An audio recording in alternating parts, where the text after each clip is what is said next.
Hello बच्चों, I am Pulkit Sharma, physics mentor. आज हम थर्मल प्रॉपर्टीज ऑफ मैटर का पार्ट नंबर 8 और जिसका नाम है न्यूटन्स लॉ ऑफ कूलिंग उसके बारे में चर्चा करेंगे। उम्मीद करते हैं लास्ट लेक्चर बराबर देखने और बराबर काम करना भी प्रारंभ कर रहे हैं। चलिए शुरू करते हैं। इसको करते हैं नीचे और इसको करते हैं हम थोड़ा सा साइड में। आ जाओ, क्या पढ़ते हैं आज? न्यूटन्स को पढ़ते हैं। सर को क्या बोला था उन्होंने? न्यूटन्स लो खाली लिख दे, चलेगा, कोई दिक्कत थोड़ी है। कूलिंग वूलिंग तो अभी समझ जाएंगे। आ जाओ जी मेरे साथ, थोड़ा ऊपर करेंगे, बहुत ही तरीके से काम चलना स्टार्ट होगा। बेसिक हमारे जो घरों में काम होता है उससे हम काम करना स्टार्ट करेंगे। समझिए जी, बेसिकली जो ये रूल था वो हीट लॉस पे था या रेट ऑफ कूलिंग की बात कर सकते हैं। नॉर्मल सी बात है कि अगर आप एक चाय का कप रूम पे अंदर लेके आते हो, कुछ समय बाद चाय वो ठंडी हो जाती है। ऐसा क्या होता है कि वो चाय ठंडी हो जाती है? तो नॉर्मल सी बात है, हम बोल सकते हैं कि जो चाय थी वो गर्म थी और सराउंडिंग का जो टेम्परेचर था वो कुछ अलग था। तो दोनों के बीच में क्या है? टेम्परेचर डिफरेंस आया। समझ के बात?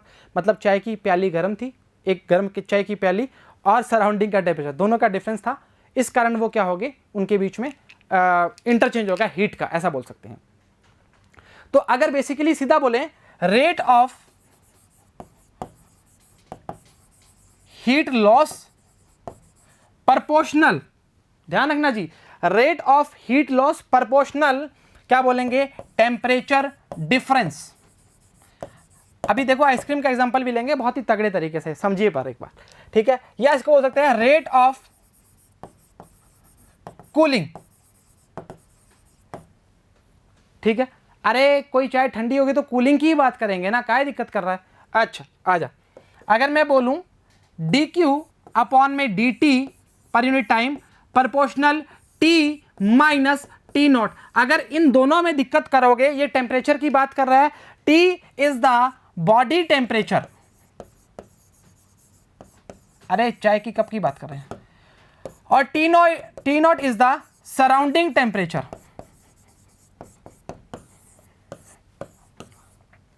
सही है? चेंज किससे हुआ? मतलब उसने इंटरचेंज किया, सराउंडिंग के साथ करना स्टार्ट किया। अब सुनना जी, आपने देखा होगा कि आप जब आइसक्रीम जमाते हैं, आपने तो क्या देखा होगा, घर पे जब आइसक्रीम जमाते हैं, मम्मी हमारा जो दूध होता है उसको थोड़ा गर्म करके फ्रिज में रखते हैं, है ना? उससे क्या होता है, आइसक्रीम बहुत तगड़े तरीके से जमती है। आपने क्या किया, वो आइसक्रीम रात को निकाल ली और थोड़ी खा ली। अब उसका टेम्परेचर थोड़ा कम हो जाएगा क्योंकि फ्रिज का टेम्परेचर अलग था और सराउंडिंग का अलग था, वो थोड़ी मेल्ट होगी। सुबह आप देखते हो वो जो मेल्ट हुई थी वो आइसक्रीम जमती नहीं है। ऐसा क्यों होता है? आ जाओ, ये टेम्परेचर ग्रेडियंट में जब मैंने बताया था आपको, उसी से समझाऊंगा। मान लो जब हमारा दूध का टेम्परेचर यहां पे था, कोई भी मान सकते हो, 60-70 जितना भी मानना मान लो, और हमारा टेम्परेचर जो आइस का था, जो फ्रिज का था, वो ये था। मतलब इसका ग्रेडियंट क्या था? बहुत ढलान वाला था, डिफरेंस बहुत ज़्यादा था। फिर आपने जब निकाला, आपका टेम्परेचर ग्रेडियंट कहाँ आ गया? यहाँ पर आ गया जी, यहाँ पर, और आपका ये ढलान जो होगी कम होगी। और मैंने बोला था सारा जो काम चलता है टेम्परेचर ग्रेडियंट की बात करना प्रारंभ करते हैं। याद करो जब हमने कंडक्शन में वो हीट रोड ली थी, रोड को हीट किया था, सॉरी, उसमें बताया था वाकिफ होना पड़ेगा तभी काम बढ़ना स्टार्ट होगा। मतलब ये झुकाव क्या हो गया, इससे कम हो गया। एक चर्चा और कर सकते हो कि अगर आज पूरा खुल जाएगा जी, अगर पहले हम स्टार्ट की बात करते हैं, पहले हमारा टेम्परेचर 50 था और सराउंडिंग का मान लो, इसको 80 करो, 80 था और सराउंडिंग का 30 था, डिफरेंस कितना था? 50 का था। अब टेम्परेचर घट के कितना हो गया? 60 हो गया। इसका कितना है? अभी भी 30 है। मतलब टेम्परेचर देखो कितना कम हो रहा है, चेंज कितना हो रहा है? 30 का चेंज हो रहा है। मतलब रेट ऑफ लॉस हीट कम होता जा रहा है। मानता है? अरे वाकिफ तरीके से बता दिया, अब तो क्या दिक्कत कर रहा है? चल सही है, इसको भी हटा रहे हैं ग्रेडियंट को, सही है, चल सही बात है। ये आपका रेट ऑफ हीट या रेट ऑफ कूलिंग की बात कर रहे हो, proportional T minus T note. यहां तक चर्चा खत्म नहीं होती।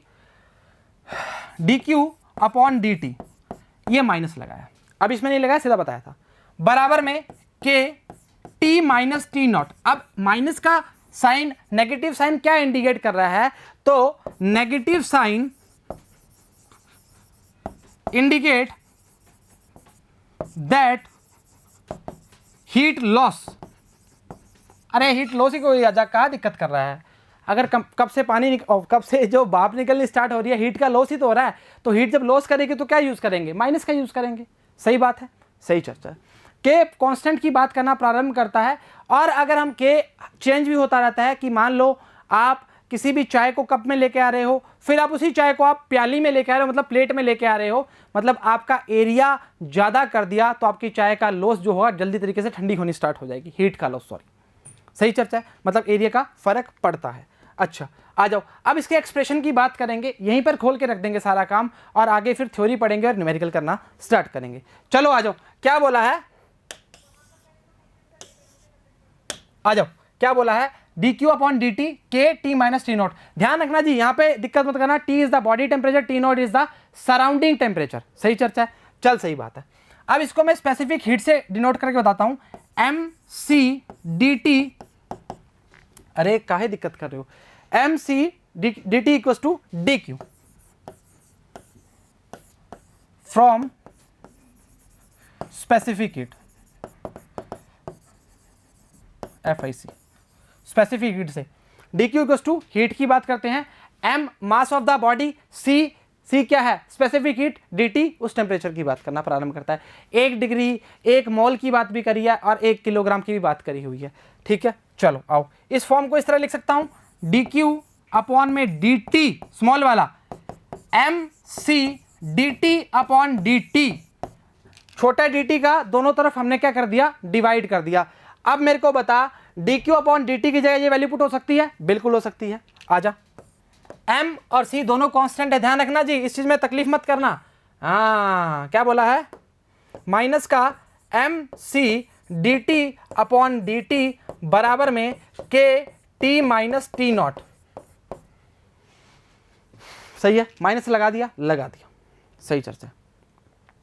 अब एक काम कर भाई, क्या करना है, एम सी को उधर भेज दे, D T upon D T छोटे वाला, टी जो टी है वो टेम्परेचर की बात कर रहा है, ये छोटा टी टाइम की बात कर रहे हैं, minus K upon M C T minus T naught. अच्छा बता, ये जो के है छोटा वाला, ये जो के है ये कांस्टेंट था, प्रोपोर्शनल हटा के आया था, एम क्या है, किसी भी मास की बात करते हैं वो कांस्टेंट लेते हैं, स्पेसिफिक हीट किसी भी टेम्परेचर को 1 डिग्री राइज करने की बात करना, 1 केल्विन की बात करना प्रारंभ करते हैं, तो हम बोलेंगे के अपॉन एम सी को हमने कैपिटल के मान लिया, पूरा कांस्टेंट ही तो बच्चा, अरे यार क्या दिक्कत कर रहा है यार, अरे इसका तो इंटीग्रेट कर देंगे, कोई दिक्कत वाली बात नहीं है, पहले यहाँ तक कर लेंगे एक बार। तो डी टी अपॉन टी बराबर में K T minus T not, सही है।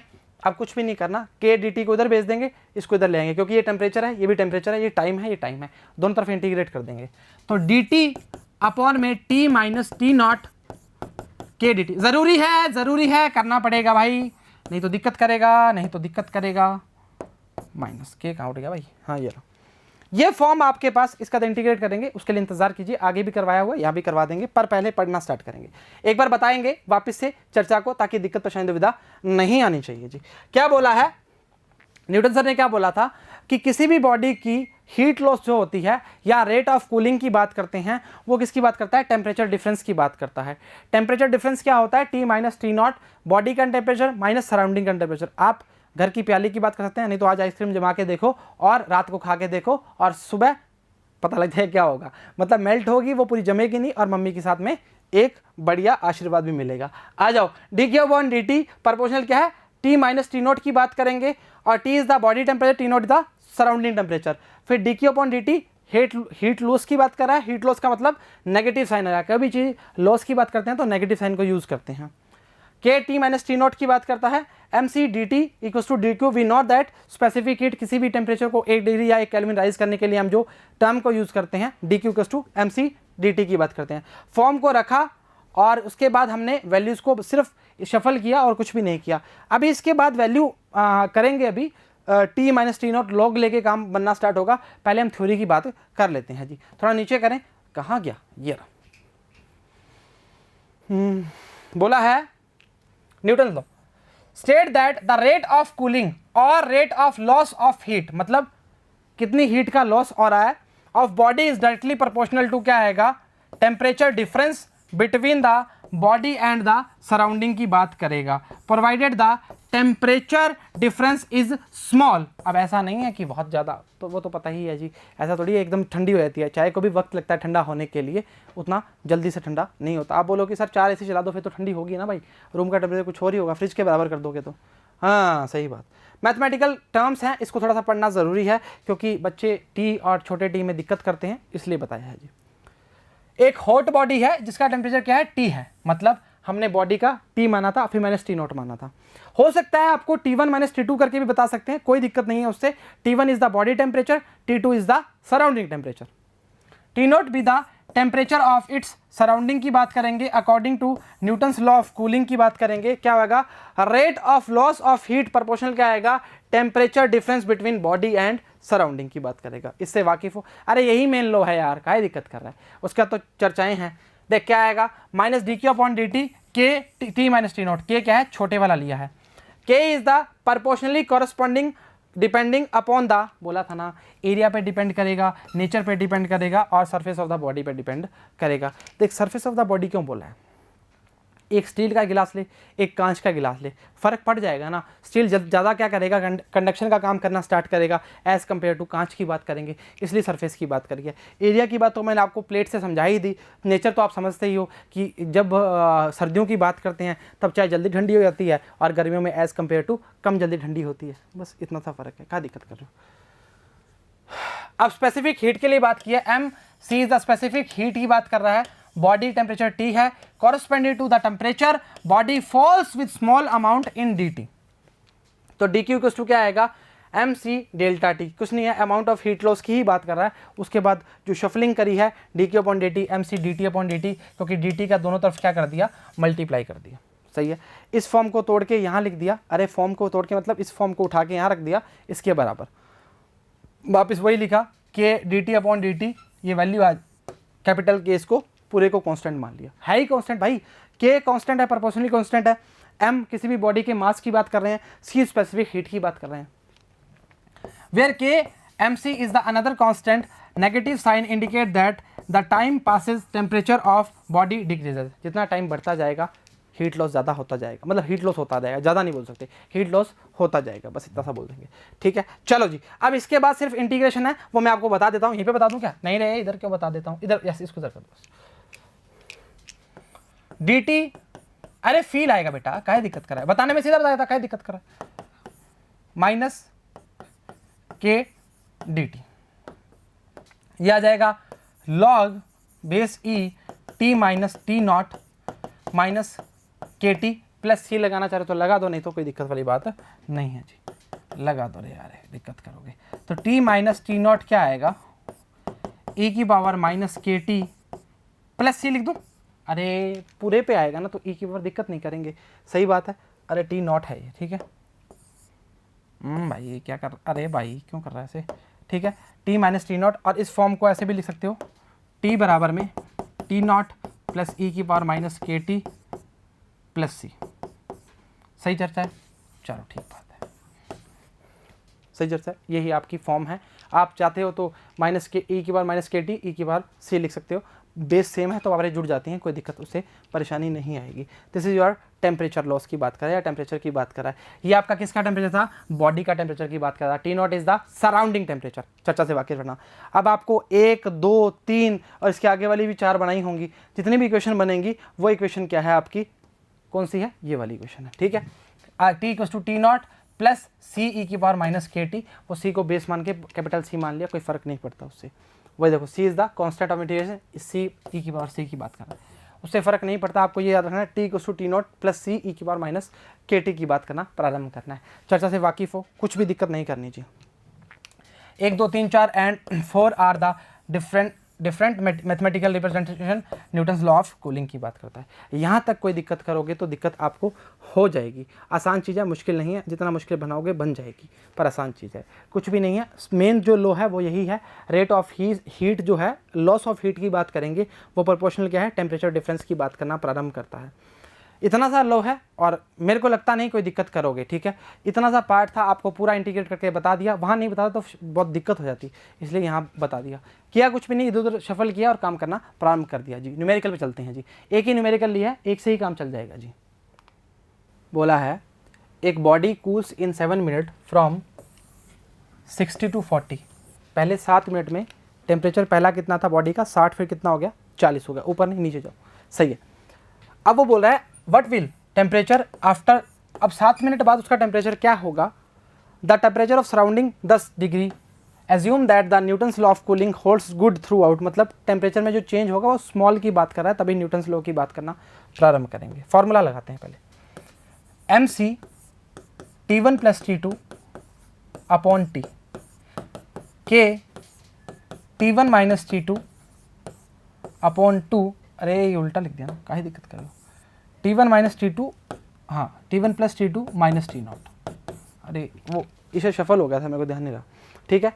पहले T1 की वैल्यू कितनी है 60 है, MC, अरे सी है, अरे भाई ये कितना आएगा 60 में 20 की बात करेगा। T कितना है 7 मिनट दिया है, 6 7 42, 420 सेकंड की बात करेगा, बराबर में K ये आएगा T1 + T2 मतलब 60 और 40 कितने हो गए 100 की बात करेगा, 100/2 50 माइनस कितना आएगा 10 मतलब 40 की बात करेगा। इतनी सी चर्चा है और कोई दिक्कत नहीं। ये आपकी फर्स्ट इक्वेशन आ गई। सेकंड बोल रहा है कि 7 मिनट बाद की चर्चा हमें बताओ क्या होगी टेम्परेचर के लिए, तो लिखेंगे MC। अब मेरे को बता T2 हमें फाइंड करना है जो बाद वाला होगा। अब T1 कितना होगा बेटा, 60 से तो 40 आ गया ना, तो अभी T2 क्या बन जाएगा T1 बन जाएगा। नहीं समझा, एक बात बता, चाय का कप लाया 60 डिग्री का था, अंदर लेके आया 7 मिनट बाद 40 का हो गया। अब जो टेम्परेचर हमें 7 मिनट बाद बताना है वो किससे बताएगा, 40 से तो बताएगा। तो हम क्या बोलेंगे 40 माइनस T2 अपॉन 420 बराबर में K T1 + T2 40 + T2 upon में 2 माइनस 10, ब्रैकेट पहले ही लगा दिया, माफ़ी। ये बनाओ दूसरी। अब देखो काट पीट करनी पड़ेगी, दोनों को डिवाइड करना पड़ेगा। फ्रॉम इक्वेशन सीधा बता देंगे, फर्स्ट एंड सेकंड 2 डिवाइड करेंगे। जब काट पीट करेंगे तो T2 का जो वैल्यू आएगा वो आएगा 28 डिग्री C। बहुत छोटा चेंज हुआ है, देखो जी 40 से कितना हुआ, सिर्फ 28 ही हुआ है। वापस बताएंगे क्वेश्चन को ताकि दिक्कत परेशानी दुविधा नहीं आए। देख क्या बोल रहा है, एक चाय की प्याली ले गए, इसको छोड़ो एक बार, चाय की प्याली ले गए रूम के अंदर, पहले 60 डिग्री की बात कर रहा था, रूम का टेम्परेचर कुछ अलग था, डिफरेंस कितना आया 20 का आया, मतलब 60 से कितना आ गया 40 पे आ गया। अब वो बोला है ये 7 मिनट की चर्चा छोड़ दो, हमें मतलब नहीं है। अब हमें बताओ इस 7 मिनट के बाद क्या काम चलेगा वो बताओ, उसका टेम्परेचर बताओ, उतने डिफरेंस की बात करना चाह रहा है। सराउंडिंग का टेम्परेचर सिर्फ 10 ही दिया हुआ है, कोई फ़र्क वाली बात नहीं है। अब हमने 7 मिनट बाद देखा जो चेंज आया टेम्परेचर में वो कितना आया 28 डिग्री की बात कर रहा है। अब मेरे को यहाँ बता, चाय की प्याली जो ठंडी होगी वो 40 से ही तो ठंडी होगी, 60 से 40 तो आ चुकी है, क्या दिक्कत कर रहा है, वही करा और दोनों को डिवाइड करके जो आंसर आया वो T2 का कितना आया 28 डिग्री। काटेंगे पीटेंगे नहीं, लंबा हो जाएगा, काम खराब हो जाएगा जी। MC T1 - T2 के T1 + T2 - T0। अब देखिए क्या है बॉडी और ये क्या है सराउंडिंग, यही पढ़ा था, बॉडी माइनस सराउंडिंग के कांस्टेंट माना था। T1 और T2 की बात करेंगे, MC ΔT की बात करते हैं। ऊपर वाला क्या है टेम्परेचर है और नीचे वाला क्या है टाइम है। सेम बात करी है 20/40, पहली इक्वेशन बनाएंगे। पहले वाले का कितना है 40 डिग्री की बात करेगा, T0 कितना है 10 है और वही टाइम है। सेम काट पीट की वैल्यू निकालनी है और काट पीट के वैल्यू जो आपकी आएगी वो आएगी 28 डिग्री की बात करना प्रारंभ करेगा। पूरे को काट पीट के लिखा है, कोई मतलब नहीं है। उम्मीद करते हैं लेक्चर समझ आया, पसंद आया, बराबर उतारा, बराबर काम किया, बराबर घर वालों की बात मान रहे हो। तो आज के लिए इतना ही, सभी को all the very best and thank you very much.